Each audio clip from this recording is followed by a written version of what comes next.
So, hello, all my YouTuber friends and drone buddies I don't know. We're going to talk today about this new pilot certificate that you have to have from Transport Canada. I'm going to give you a little bit of history on myself. I'm way up in Canada in the coldest place in the country, and I'm 58 years old. I've been flying model airplanes since I was 12. Okay, so do the math. That's been many years. Now, over those many years, I belong to different AMA fields and stuff like that, clubs. Because I've lived in a few different cities, and I've had my Mac insurance and things like that. And of course, way back in those days, when you're flying on 72 megahertz, and you have an antenna that's 20 feet long with flags at the end with different colors and a board posted with all these different frequencies, and you see tooth or closed pegs, stuck there on your particular number or frequency that you use, and there's three under it.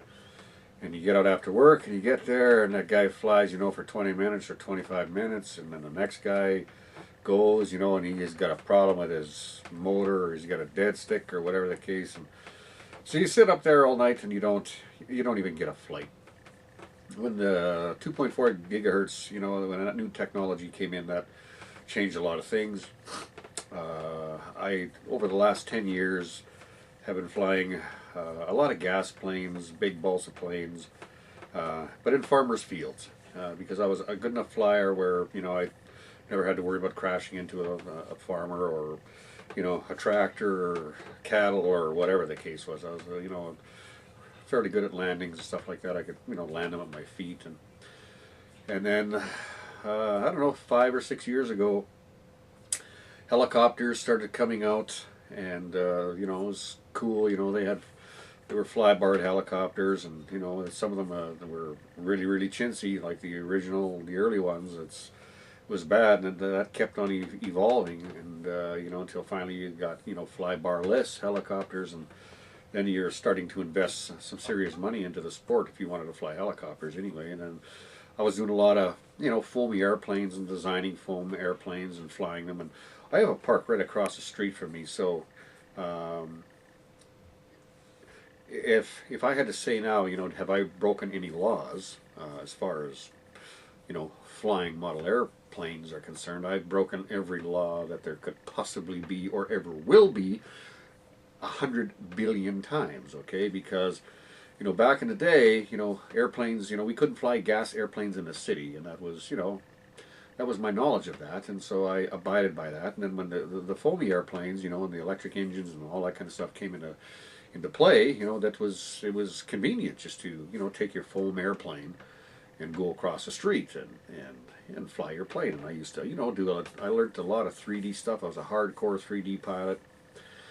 And what can I say? I spent a fortune and stuff on this stuff, and then they started coming out with these different stabilization systems, that you could buy to help stabilize the aircraft. And of course, with helicopter stuff, you had various gyros and stuff that you could buy or upgrade or put your own things together. And it's the hobby. It came from a very stone knives and bear skins kind of hobby to a very technical thing just over the course of 7 or 8 years until we are nowadays where everywhere you look is a drone. Okay, now I've been buying quadcopters and stuff for the last I don't know, whatever, 2 or 3 years. And I've been hearing stuff. Occasionally I was going on YouTube at one time. Well, on my channel I got, like, I don't know, 500 videos of flying airplanes and stuff like that. But I started getting into some of these quadcopters because I like my helicopters. And then some of them, even though they're mostly all collective pitch, I had a few that were not, and so they sort of kind of flew like the way quadcopters flew. And I kind of sort of liked that. It was very low back, easy, no stress flying, and you didn't have to worry about killing anybody because you didn't have they were smaller machines, this big, whatever the case. And I would fly them in the house, practice my nose in stuff like that. And and there was no problem. And I walk out in front of right in front of my house, you know, and throw a quadcopter in the air, you know, and fly it and do these blistering passes up and down the street in front of me, you know, and do this. And my planes would be as far as I could see, I'd fly them in fog as well because I was a confident flyer and I knew where they were, and I had no problems with that. So I broke every law in the book, but never had a problem. And what I didn't understand, and about drones, and this has only been 3 weeks or so since I've understand that. I had no idea what FPV stood for. I'm hearing all these things, you know, occasionally you're on YouTube and, you know, drone thing comes up or whatever, and they're talking about, you know, these FPVs and drones, and next thing you know, you see a video where, you know, a guy's, you know, giving a guy another gear, giving him the gear, saying, you know, you're flying your drone over my house and you're videotaping my wife and you're at my school and you're videotaping my daughter, her soccer team and stuff like that. And I was just saying, what's with these people, man? Like it's a helicopter with 4 blades. You know, that's what it is, right? Because that's what I thought it was. And again, I say this is back to like 2 weeks ago, 2.5 weeks ago.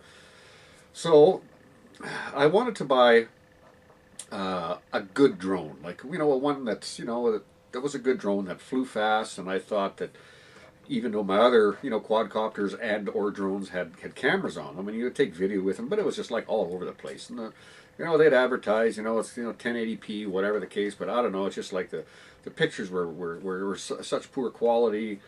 It was just bad. So I never ever used the cameras, and then never really intended to in the first place. Now when I bought this drone, and it's a Phantom 4, and they are not cheap,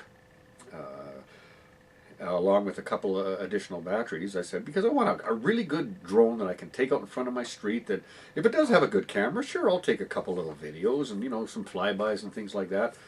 And then so I was sort of studying a little bit about that, and then I got into the, you know, into the app stuff, and I'm saying, boy, this sure isn't like the way it used to be. And that's sort of a problem now with what's going on, is because they make these things so easy to fly that basically anybody can fly them. You know, if as long as you can think and reason, you can go out and fly one of these. You know, if my son was 10 years old, you know, or even younger, and like kids now, like, you know, my grandkids, even 4 years old, like they're, you know, on cell phones, they can understand stuff, they can go to YouTube, they know how to do all this kind of stuff. You know, well, you know, 3 or 4 years from now, like, you know, he's going to be able to, you know, to fly a drone, and who knows what the technology will be there. Eventually, you can just maybe lay in your bed and fly your drone. And I don't understand that from a pilot's point of view, because I always used to say and talk down these guys flying these drones, because they say, like, it's gotten to the point where they don't even have to fly them anymore. So what's the skill in that?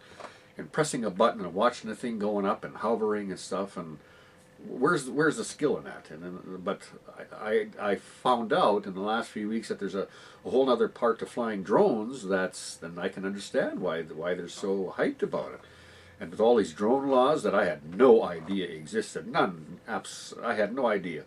And I said, okay, so I got this drone, and so I downloaded the software and had to do all this firmware update and all this kind of stuff, and I've got this DJI app, and it gives me this map and these, you know, all these different things and that you could do with it, and I'm saying, holy smokes, this is kind of cool. You know, I could, you know, theoretically go on my motorbike and, you know, program my drone to follow me, you know, to drive around the block or whatever. That'd be kind of cool, you know. And so I was kind of saying, yeah, I'm going to like this. And then I started, you know, digging more into it, and finding out there's more and more laws, and no, this is going to be a problem. This is going to be a problem. So I started Googling some of that and YouTubing some of that kind of stuff that's going on, and I find out about everybody's, you know, just going crazy because all of these new drone laws that are into effect, which I never understood before, and you just said, like, what's the big deal?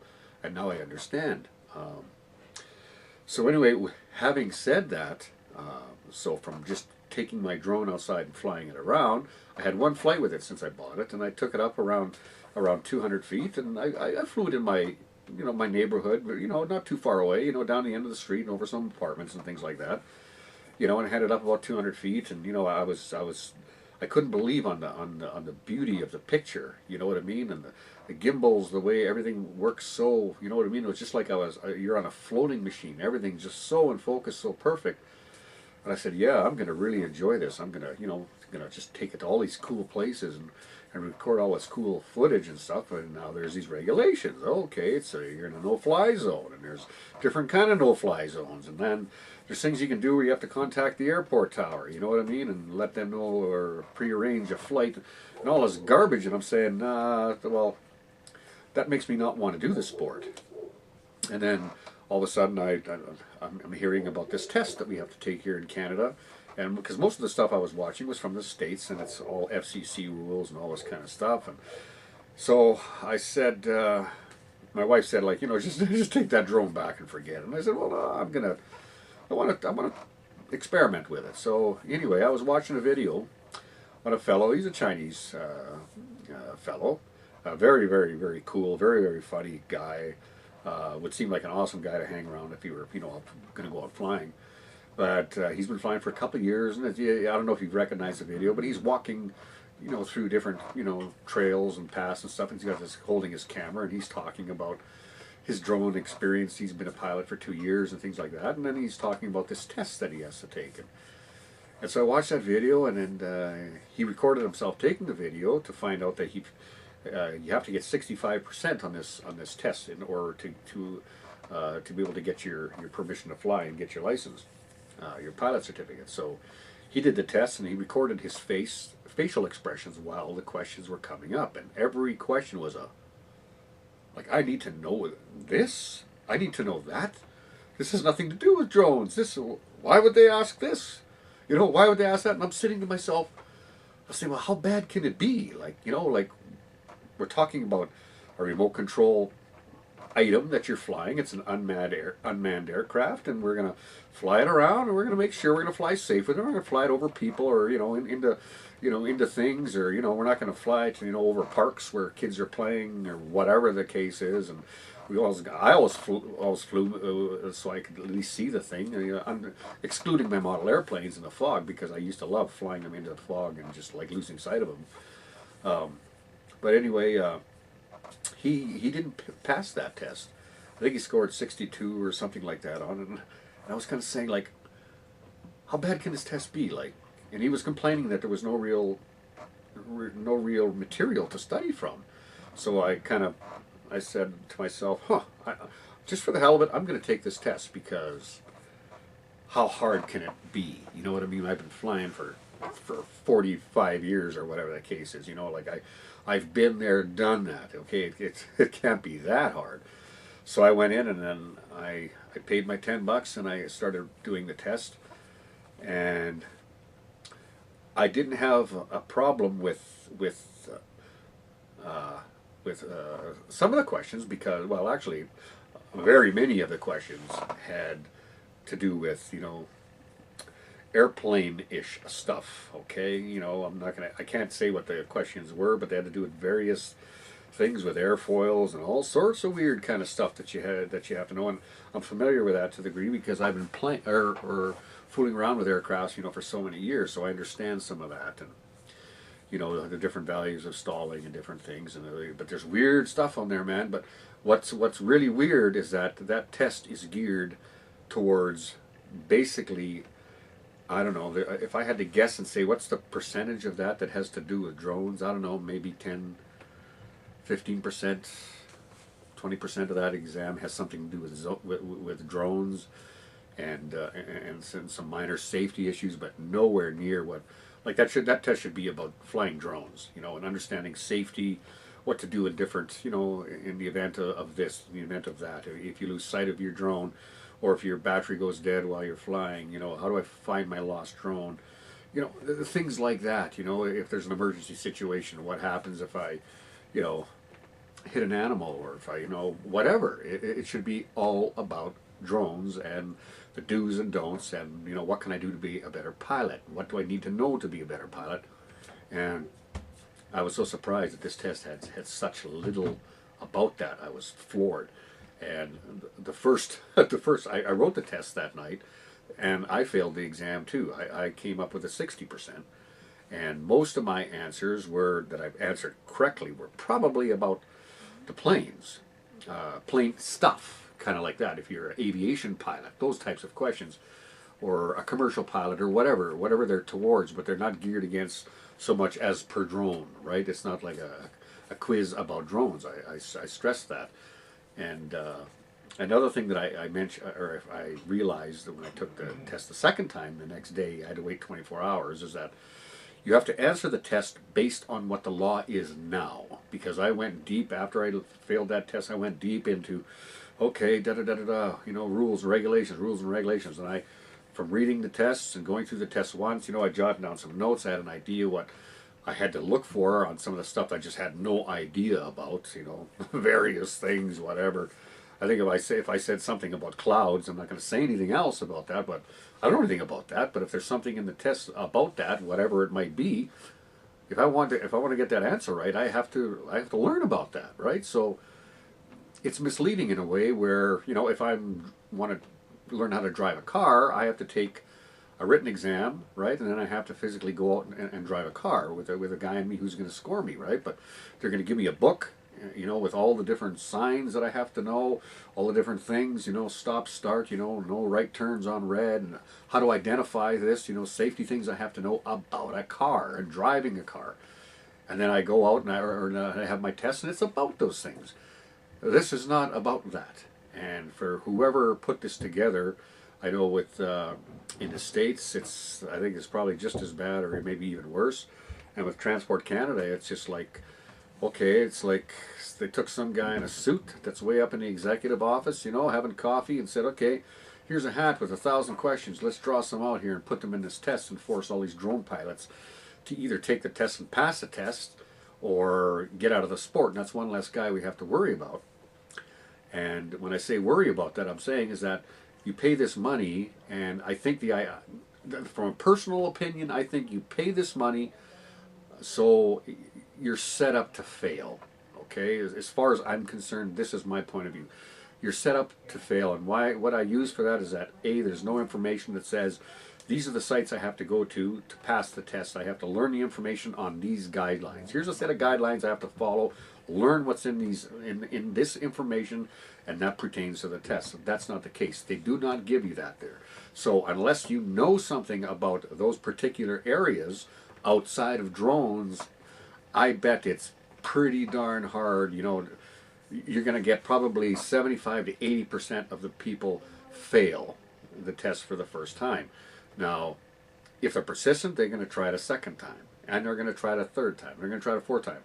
And then the questions, I was writing down some of the questions that I'm making notes on this area that I have to do to study on. So when I redo the test, I'll have a better idea to find out that it's a whole different batch of questions. And excluding a few no-brainers, which were 2 or 3 of the ones that I recognize that were on there as no-brainers. And if you didn't get that, you shouldn't be flying anything, anywhere. So I took the test and I scored 77, I think, percent it was, and I got my nice pilot certificate. And so now I'm legal to go out and fly according to what today's rulings are, and I'm quite familiar with they are because I've been studying the heck out of them for the last 2 days, and learning all this other stuff since I started Googling drones and rules and regulations and things like that. But a week ago I had no idea about any of this, nothing at all. My only thing that I wondered is why the world is up in arms against banning the drone industry. It's so hard. They're the easiest toys to fly. You don't even have to fly them. You got 3-axis, 6-axis control, whatever the case. Hit a button, slide a button over, and the thing goes up and it hovers. You can let it stay there. You can walk into your backyard and water your garden or whatever, and then when your 25 minutes or whatever runs out, you come and you hit the button and it lands for you. There's really no skill in doing that. But the beauty in these drones is, going up to a certain height and being able to record beautiful things and beautiful places and beautiful scenery and all this kind of stuff. And then eventually, if you want to, get the advanced license and maybe sell some of your footage to people looking for various things.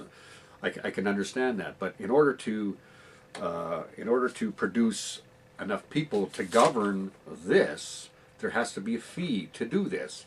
because I don't think they're taking, you know, Tom and Henry from the office and saying, okay guys, I want you guys to pay attention to this because we got all these rules and stuff like that, and you're going to follow this, and whenever there's something breaking airspace, you're going out and you're going to hand out some fines, which I could not believe you actually get fined. You know, people are getting fined, and I'm when I was learning this, I said, I cannot believe this, you know.